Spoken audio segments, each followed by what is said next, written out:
भाई साहब जवाब दो, अभी माइक्रोफोन ऑन है। तो लोग को बेवकूफ मत बनाओ। सर यहाँ पे बात आप लोग का वक्त क्यों जाया कर रहे हैं? सर कॉन्टेक्स्ट ये बता रहा है कि दूसरी शादी करेगा तो वो ज़िना करेगा। कुरान में लिखेला है कि 70 हूर। कहाँ लिखेला है? हवाला दो कुरान का। उसका माइक्रोफोन खोलो, रेफरेंस दो। कौन से बाइबल के रेफरेंस में लिखा एक शादी करना चाहिए? दूसरा आपने कहा कि बाइबल में लिखा है कि एक शादी करना चाहिए। मेरा चैलेंज है, आप बताओ किधर लिखेला है बाइबल में एक शादी करना चाहिए? रेफरेंस दो। आप झूठ बोल रहे, आप रेफरेंस दो, किधर लिखा है बाइबल में कि एक शादी करना चाहिए? उसका माइक्रोफोन खोलो, रेफरेंस दो। कौन से बाइबल के रेफरेंस में लिखा एक शादी करना चाहिए? भाई साहब मैं रेफरेंस पूछ रहा हूं, आपके पास रेफरेंस बाइबल में किधर भी नहीं लिखा है कि एक शादी करना चाहिए? भाई साहब जवाब दो, अभी माइक्रोफोन ऑन है। यहाँ पे देखिए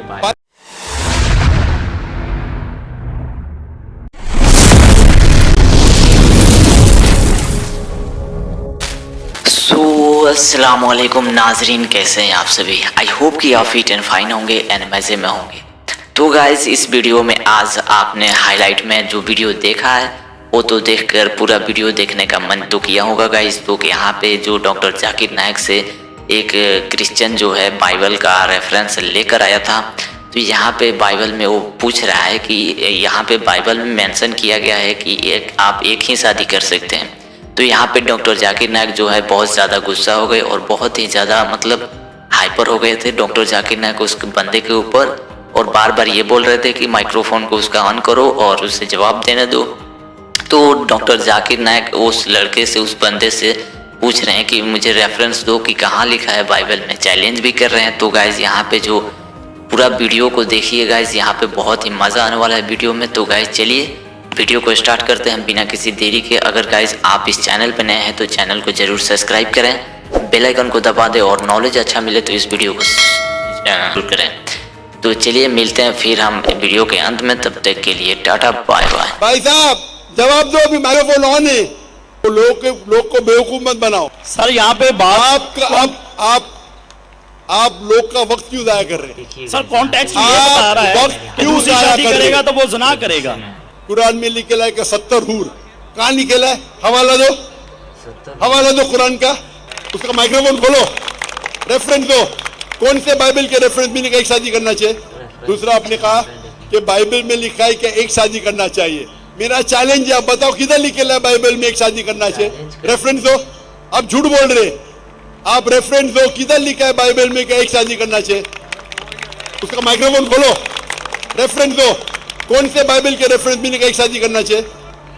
भाई साहब मैं रेफरेंस पूछ रहा हूं, आपके पास रेफरेंस बाइबल में किधर भी नहीं लिखा है कि एक शादी करना चाहिए? भाई साहब जवाब दो, अभी माइक्रोफोन ऑन है। बाइबल में किधर लिखा है कि एक शादी का? पढ़ो तहकीक करो। 10 बार भी पढ़ेंगे तो किधर नहीं मिलेंगे आपको। देखिए यहाँ पे जी सर, मैं रेफरेंस पढ़ना चाहता हूँ सर।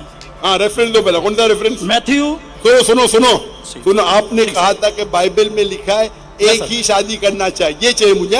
तो दूसरा कुछ भलता बोल के फिर बोलेंगे उसके मानी ये है, तो लोग को बेवकूफ मत बनाओ। पढ़ो मैथ्यू। सर मैथ्यू चैप्टर 5 और वर्स है 31। ये भी लिखा है। मैं खोलता हूँ जरा, नेट चल रहा है क्या? बाइबल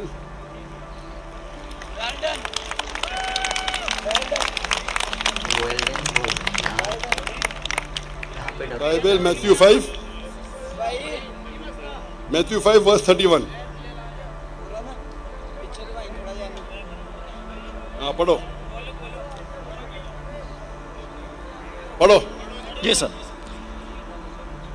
जो कोई अपनी बीवी को छोड़े उसे तलाकनामा लिख दे, लेकिन मैं तुमसे ये कहता हूँ कि जो कोई अपनी बीवी को हरामकारी के सिवा किसी और सबब से छोड़ दे वो उसे ज़िना कराता है, और जो कोई छोड़ी से भी हुई से ब्याह करे वो ज़िना करता है। इसमें किधर लिखेला है कि एक बीवी करना चाहिए? बताओ सर। अगर आप दिखा इसके अंदर। सर यहाँ पे बात आप लोग का वक्त क्यों जाया कर रहे हैं? सर कॉन्टेक्स्ट ये बता रहा है कि दूसरी शादी करेगा तो वो ज़िना करेगा। अगर अपनी बीवी को डिवोर्स देगा, डिवोर्स देना ईसाईयत में हराम है। सिर्फ उस वक्त डिवोर्स दे सकता है जब वो किसी दूसरे के साथ जिना करती है। इसका मतलब नहीं कि एक शादी करना चाहिए। आप क्यों गलत बयान कर रहे?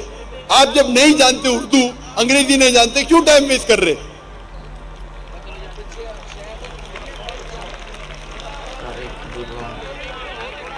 It has been said of the old times.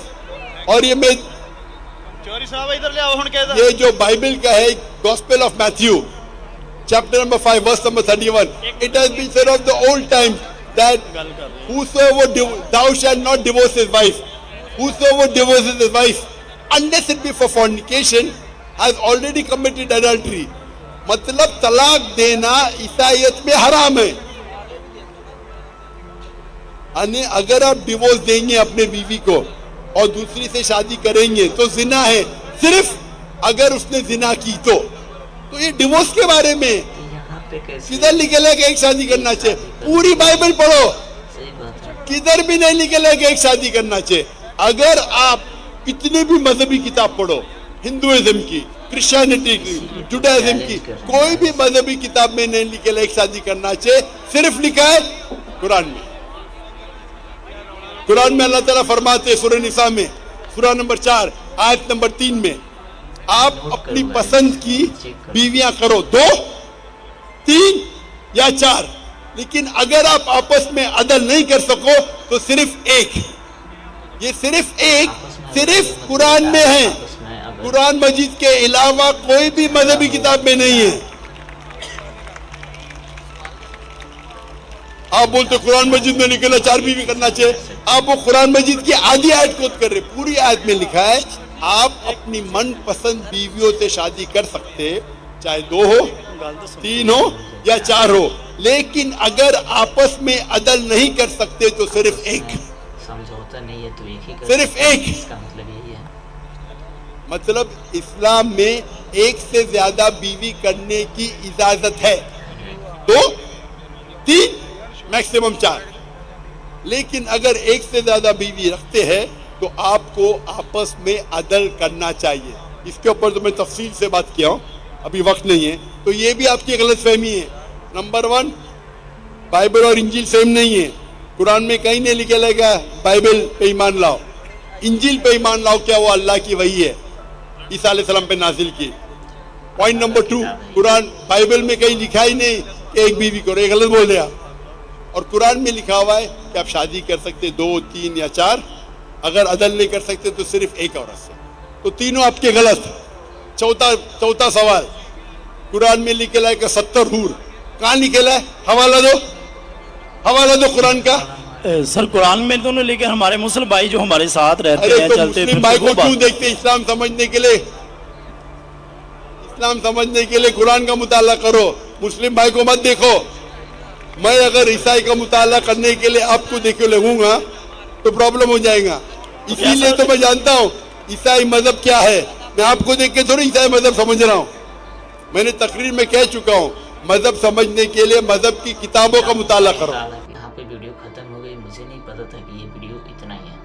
तो गाइस उम्मीद करता हूँ कि आपको ये वीडियो समझ में आई होगी। अगर समझ में आई तो वीडियो को ज़रूर शेयर करें, और कोशिश करूँगा कि इसका जो पार्ट है पूरा वीडियो का वो मैं लेकर आऊँ नेक्स्ट पार्ट में। तो गाइस चलिए, यहीं तक हमारा सफ़र रहा। तो गाइस चलिए फिर एक नए वीडियो के साथ, तब तक के लिए टाटा बाय।